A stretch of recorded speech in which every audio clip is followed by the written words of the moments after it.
Alright, hey, this is Brian with Domestic Blends Refurbishing, DBR for short. I am going to refurbish an iPhone 8 screen for you and tell you the entire process with some tips and tricks that I've learned over the past year with LCD refurbishing. I've got a 95% success rate, so that means I break 5% of the stuff I touch, which is pretty decent. Sometimes I get 100%. But it's kind of rare. It's always fun when you do. But anyways, so the first thing we do is test these screens to make sure that they work and the LCD is not broken. So what we do first is connect the home button here. And we just have actual phones as testers. This one we've played around with the back glass, to experiment with the laser for back glass removal, which works pretty well. And so what we look for is make sure that the screen actually works to begin with. Touch functionality, 3D touch, and home button functionality. And that there are no backlight coronas, like the little white spots you see in the backlight, or anything like that. So we'll let it boot up, and then we just drag around and make sure there's no dead spots in the digitizer. If there are, then the screen is discarded. It's no good. So there we go. Home button functionality, and we also check for bruising. So I put it on black and make sure there's no bruising. Black, purple, green, red spots on the LCD, and that will show on a white screen or on a black screen. Different bruising shows on different background colors. So this screen is good to go. I just have minimal breakage, so it is graded as an A grade screen. And go ahead and start the refurbishing process. So we've got our little lab here, which you can see pictures of in our Instagram feeds or through our websites. It's dbrefurb.com. domesticblendsrefurbishing.com if you don't feel like typing that crazy stuff.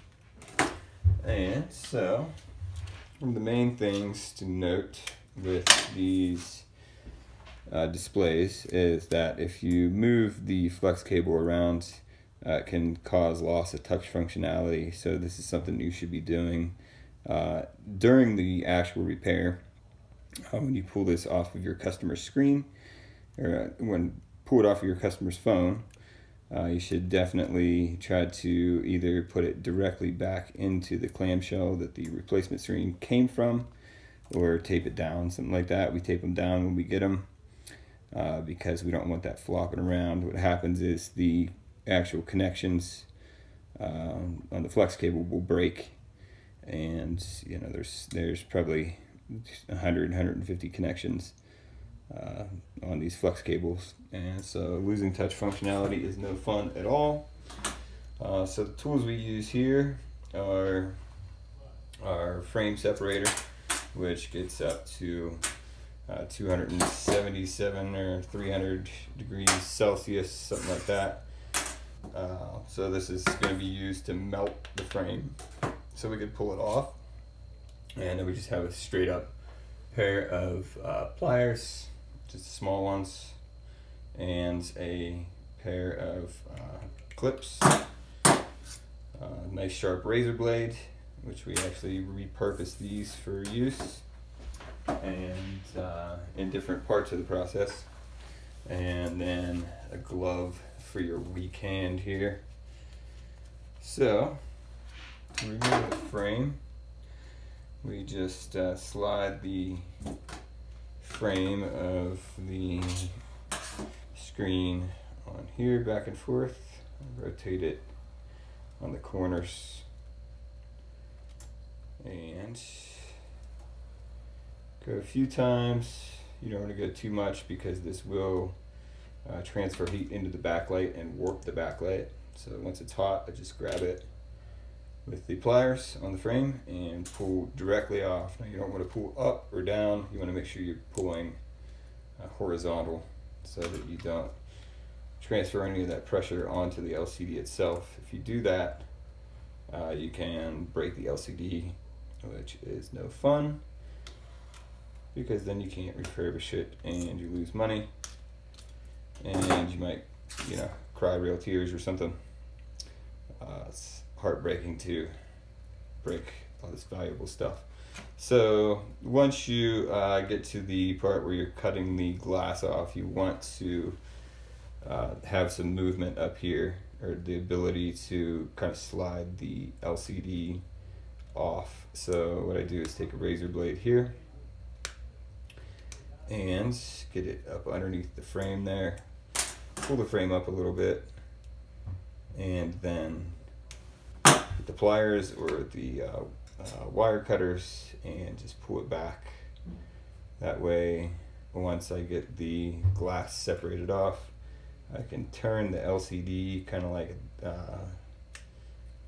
you know, horizontally on the glass and get it off, so I don't have to lift up on it or anything like that. So we do that to all four corners.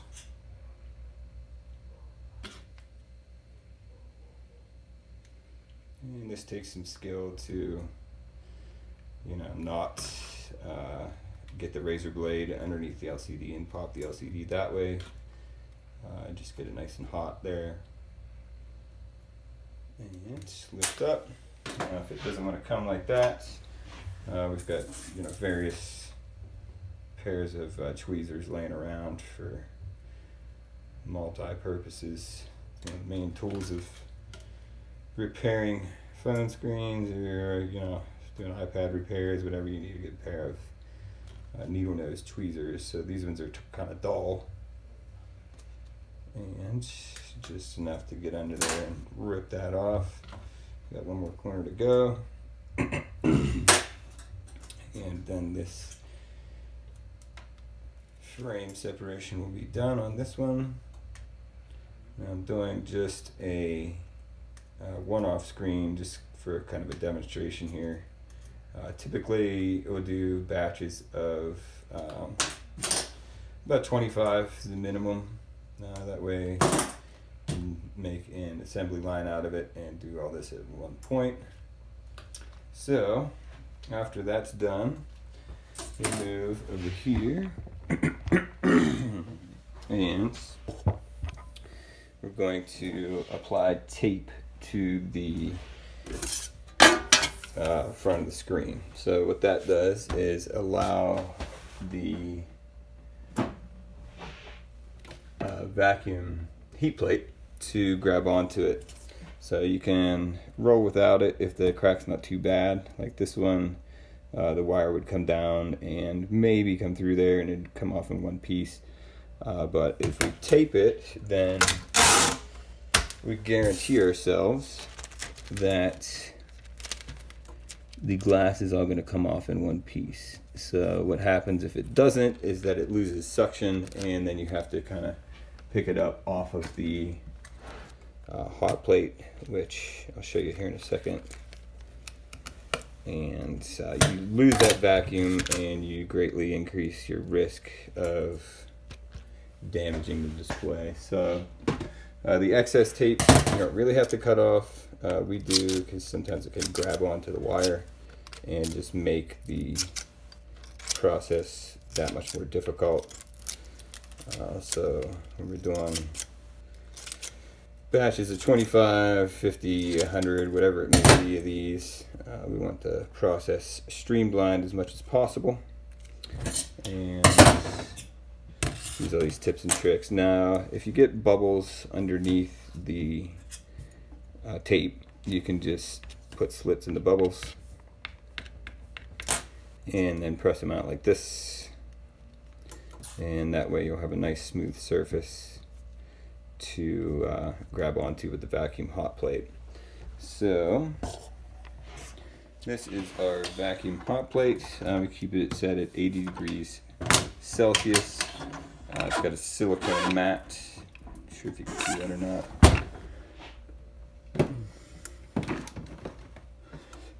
Let's see. So there we can see it in the top camera. It's in the silicone mat, which actually transfers heat very well.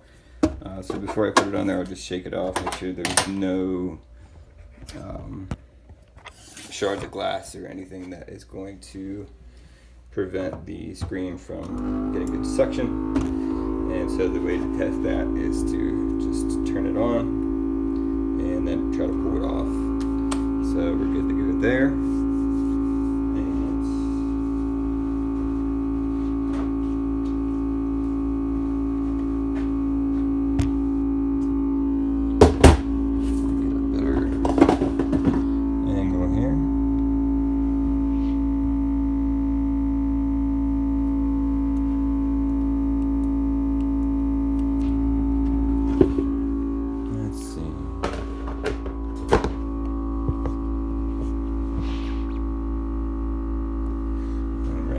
That camera and this camera. So the tool that we use for this part is 0.08 millimeter molybdenum wire. So molybdenum is a metal that's actually used in the production of steel. So it's pretty strong, but it is 0.08 millimeters, so it will break from time to time. That'll happen a lot more on a piece of glass that is more shattered. So it's also a matter of technique. Once you get it down, you will break the wire less. And so what I do is get out about a foot of it or so and put it directly down onto the glass here. A lot of people will trim the adhesive off there. I don't. Maybe I should. But the goal here is to just cut the glass off and not the polarizer. And so I'll actually press down on it on each side when I start it. And I typically won't start to cut until the screen has been on the frame separator and heated up the glass about 30 seconds or so it'll take to warm that OCA up, the optical clear adhesive that keeps the LCD on the glass. So once you get down to the bottom here by the flex cable, so you don't want to go into the flex cable, you just go right up to it and then back. So you go back because if you don't, or you can even do it a couple times. Once you get the feel for it, you'll know how many times to go past. So once I have it separated from the glass and I can tell it and feel, I just lift up on it very carefully and then kind of just rotate it off. So you don't want to lift up on it at all. That will cause the display, the LCD to pop or crack. And then that glass goes in the garbage and it's on to the next one. So typically if you're beginning, it's a good idea to test the display between each and every step so you can see where your weak point is. Then you'll know where to improve and everything. I do this all the time, so I don't test these until right before lamination, so that way I know that I am not wasting a piece of glass, you know. Even though they're relatively cheap, we use hundreds and hundreds and hundreds of them, and that adds up quick. So next process is to clean it. Our goal is to save the original polarizer. Sometimes it's not possible, sometimes you cut into it, and then it has to be removed. The original polarizer has to be removed. If it's got some small scratches in it, we can use a Loca type product to put on the scratches, and it'll fill those in and you won't see them after it's been laminated. But if the scratches look gray at all or white, then they will show. And so for iPhone 6 and 6 Plus, we removed the polarizers just because it's not worth our time. But on these more valuable screens, we want to keep everything as original as possible. So let me flip the camera around and I will show you the cleaning process. Now, to get this Loka off, we will actually put this screen in the freezer, just a regular freezer. We've got a dorm room fridge sitting here that's perfect for screens. We can put 25 screens in there at a time, and we'll let it sit for about 5-10 minutes and let it cool down real nice, and then we'll use a wire whip to get the majority of it off. So start the video back up then.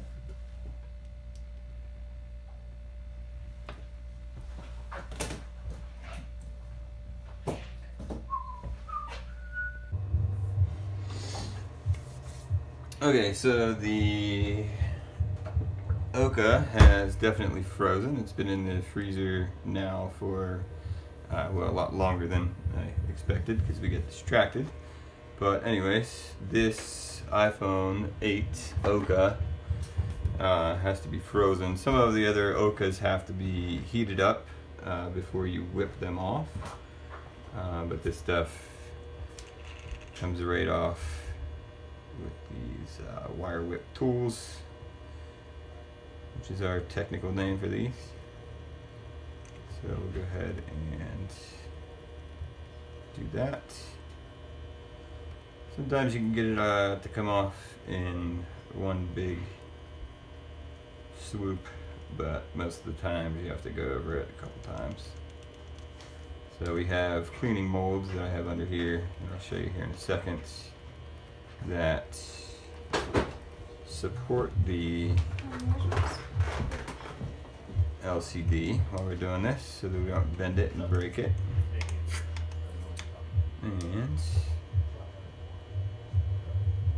And after this, we've tried a variety of different solvents to get different types of adhesive off. This is the Oka, and we actually settled on mineral spirits with this, which is my personal preference. There's also 8222 or 8333.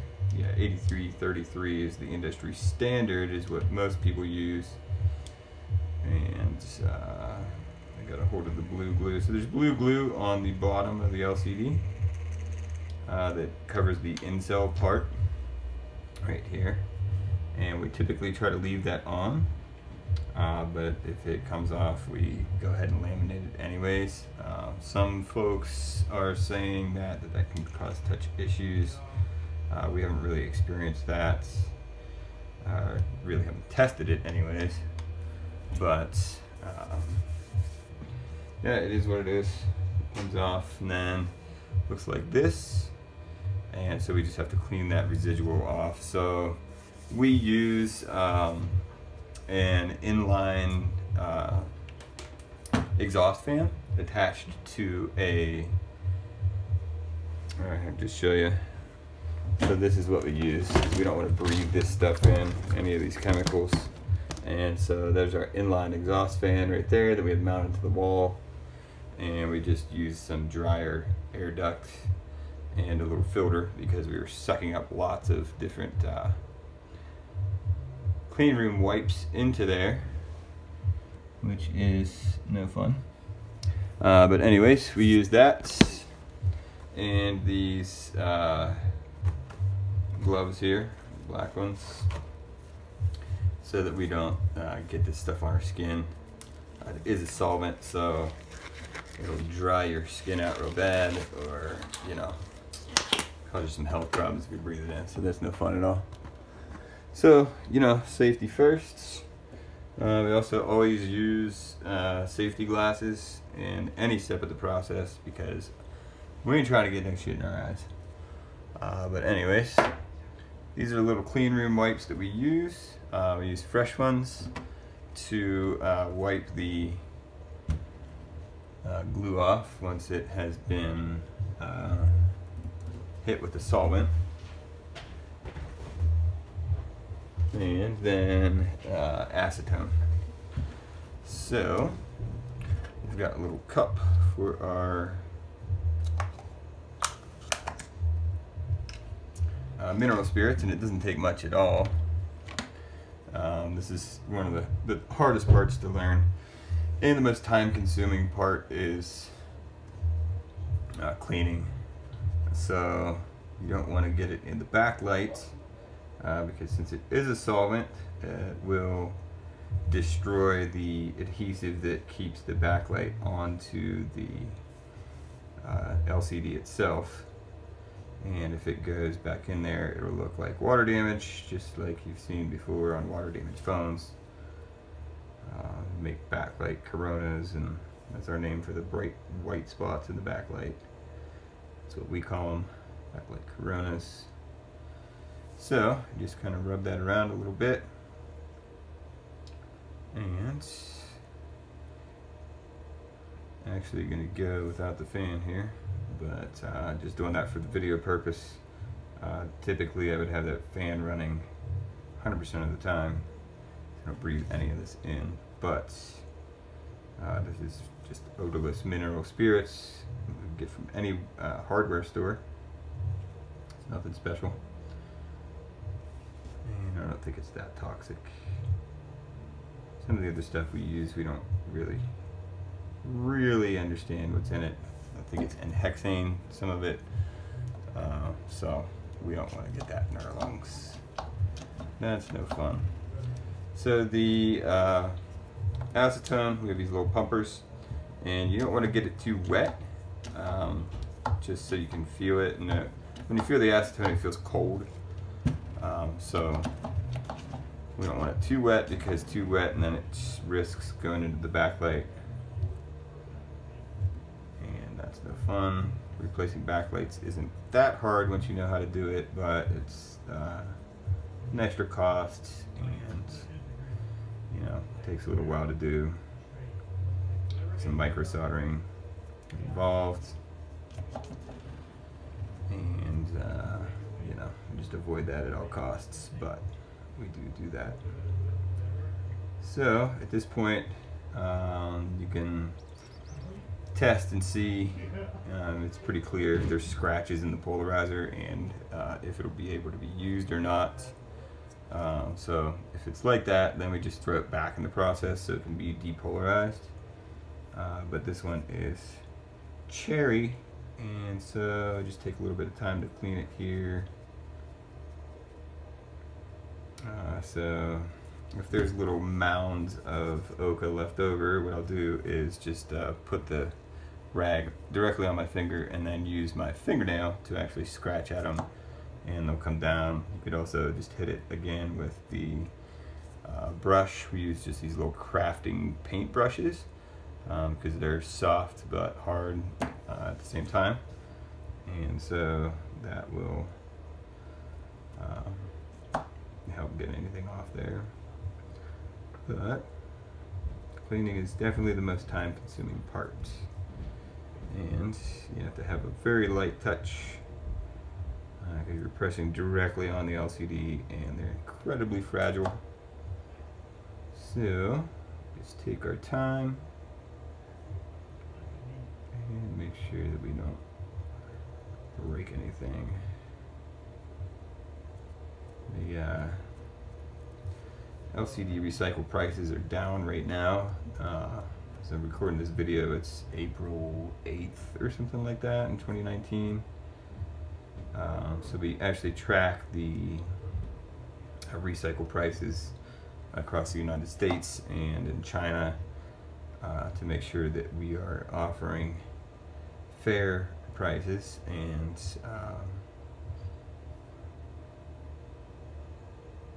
doing the best we can with pricing.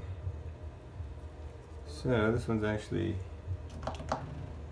almost perfect here. So we'll leave streaks behind sometimes. The way to get those off is just to let the rag dry a little bit. Sometimes I'll even put it up against the exhaust fan to dry it out for a second. and then just hit it once. So that one's actually a little too wet. I'm just going to grab another one for demonstration purposes.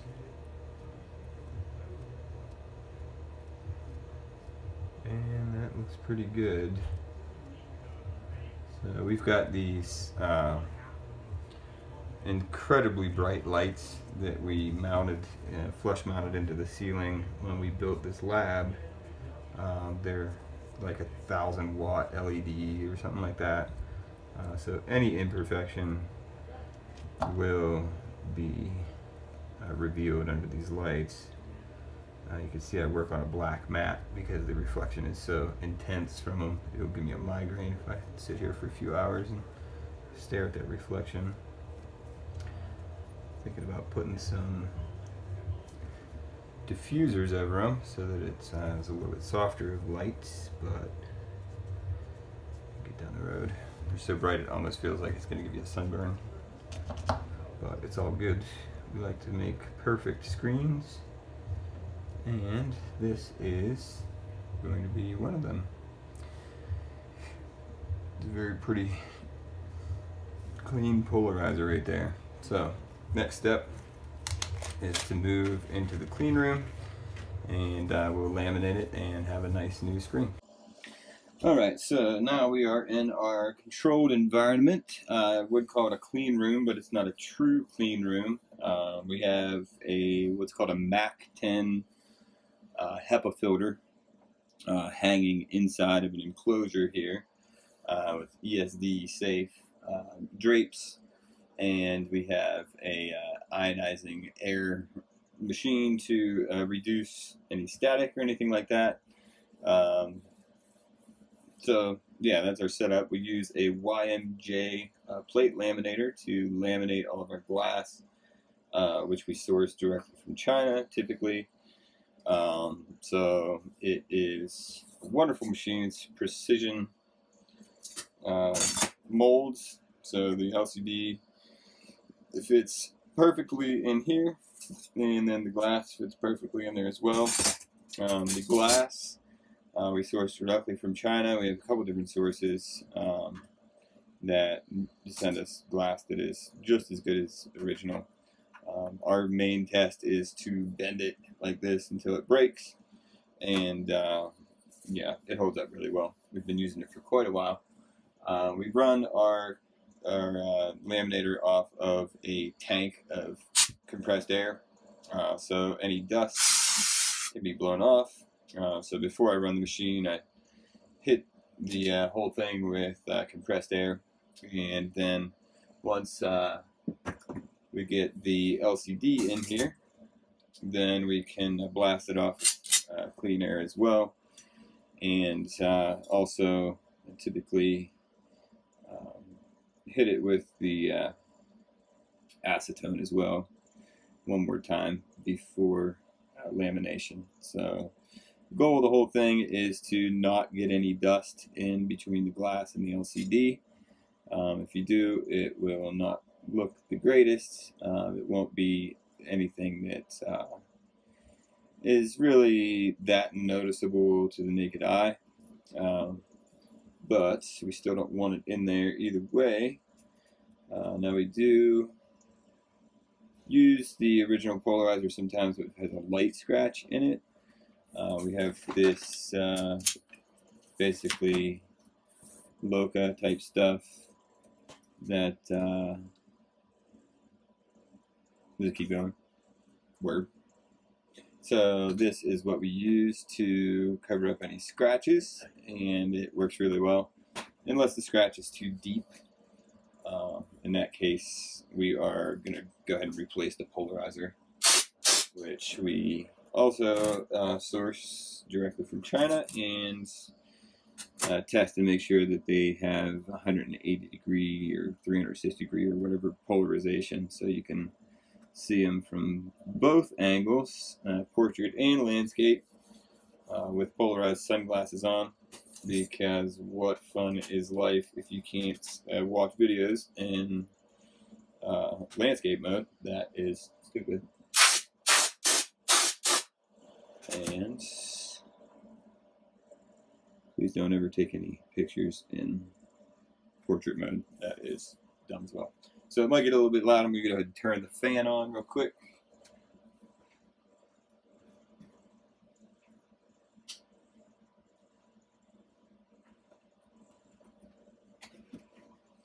Alright, so the fan typically takes a minute to kick on. It actually senses the pressure in the air or something fancy and adjusts accordingly.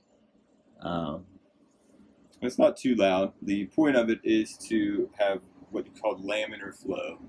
So it eliminates dust from getting in there because it blows in direct columns of air. So just straight up and down columns of air.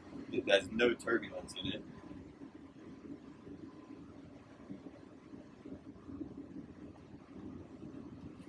So I can already see I've got a couple pieces of dust and a little bit of spit from me sitting here talking on the LCD itself, on the polarizer anyways.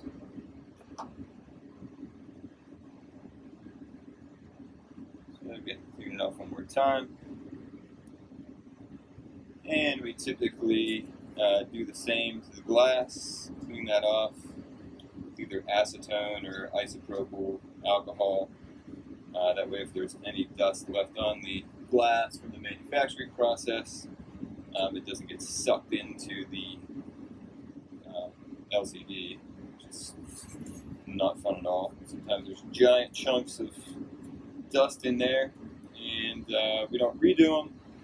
We just stack them in a big old pile of sadness we call the B pile, and sell those at a discount. My partner's repair shop, and people enjoy that. So they basically can't even see the defect. So there are some very, very light scratches on the polarizer. It's nothing that you would ever see unless you like trying to see it and knew they were there. So I'm just going to go ahead and cover them up with some of our Loca, or whatever this stuff is.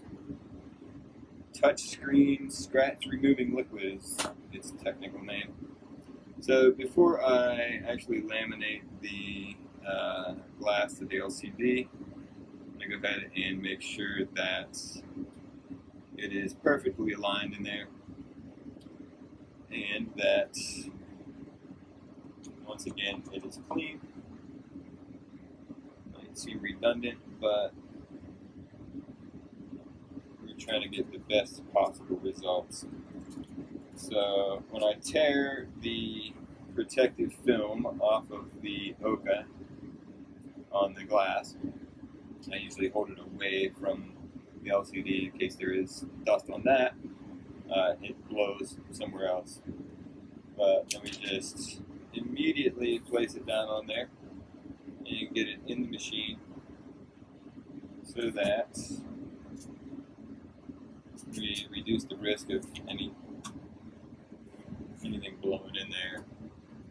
I put it in the machine. I'm very careful not to knock it around too much. I don't want to knock it around and destroy that alignment there. And then we run our YMJ here. And sorry, I'm kind of attached to the cord now, but run our YMJ 45 degrees, and that's Celsius, so it's probably, like, or 90 or whatever that equation is. And then vacuum time 27 seconds, pressure of 20 seconds. Typically, where are we at? Oh, there we are. Typically I'll run that at 0.3 MPa, but you don't really need to run it that hard. I had some breakage recently, so I reduced the amount of pressure that we're using. So we'll go ahead and start the machine. And you hear the vacuum pump running. It's down here. It's actually the vacuum pump that comes with it from the factory. So we'll run the vacuum cycle first. Here it is, the value, whatever generic brand. Here's the bottle that we use. We fill these up at the grocery store. Yeah! We're in Denver, so we have plenty of grocery stores around.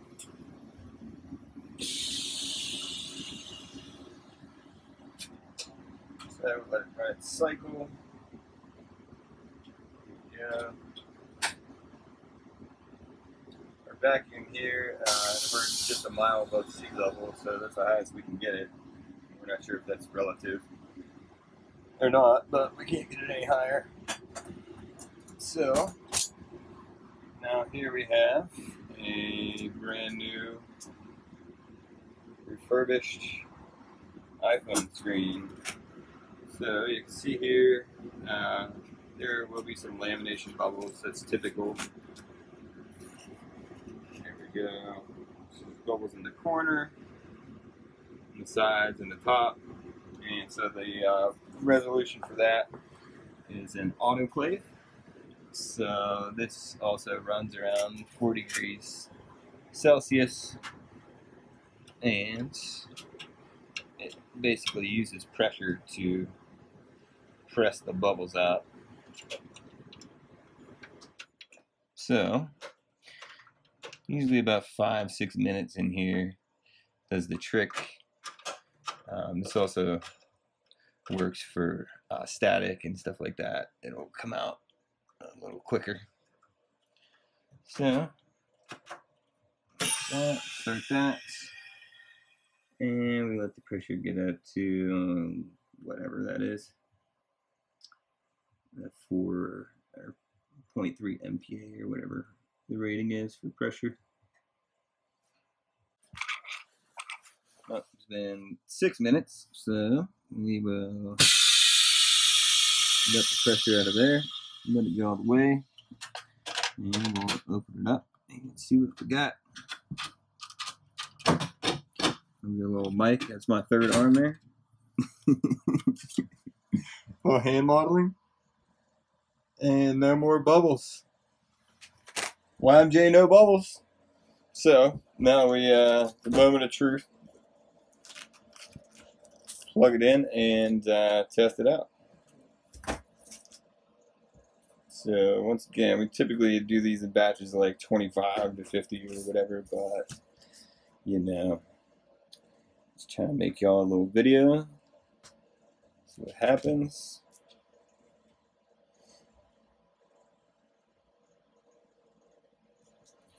And here we go. So we'll let it boot all the way up, and then we'll do the same exact test that we did in the beginning and test the touch functionality, the 3D touch capability, and the home button functionality. So we'll just go all around the screen. Just look at this. And make sure our 3D touch is good. Sleep, wake it up with the home button, and we've got a brand new screen.